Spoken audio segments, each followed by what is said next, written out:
ரிஷி சொல்றாரு, அம்மா, யாருக்கோ ஒரு ஆளுக்கு இந்த ஆர்டர் போறதுக்கு நமக்கு தெரிஞ்சவங்களுக்கு போனா நல்லது தானே.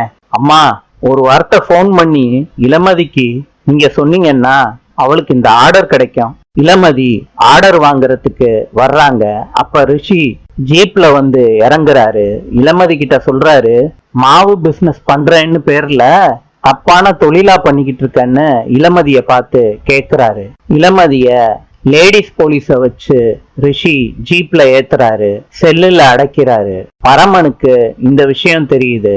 போலீஸ் ஸ்டேஷனுக்கு வர்றாரு. ரிஷி கிட்ட சொல்றாரு, இளமதிய ஏன் அரெஸ்ட் பண்ண சொல்லிட்டு ரிஷியோட சட்டைய பிடிக்கிறாரு.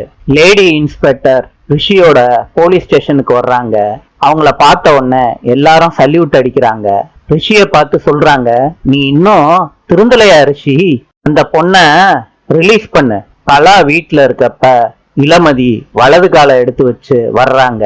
பரமன் சொல்றாரு, அம்மா, இளமதிய பத்தி எனக்கு நல்லாவே தெரியும். இந்த விஷயத்துல இளமதி நெருப்பு, யாரும் அவளை நெருங்க கூட முடியாது. இளமதி கிட்ட வந்து சொல்றாரு பரமன், இந்த விஷயத்துல நான் உன்னை நம்புறேன், உள்ள போ. இளமதி ரூமுக்குள்ள போய் அழுகுறாங்க நடந்ததை நினைச்சு. நாளை சந்திப்போம்.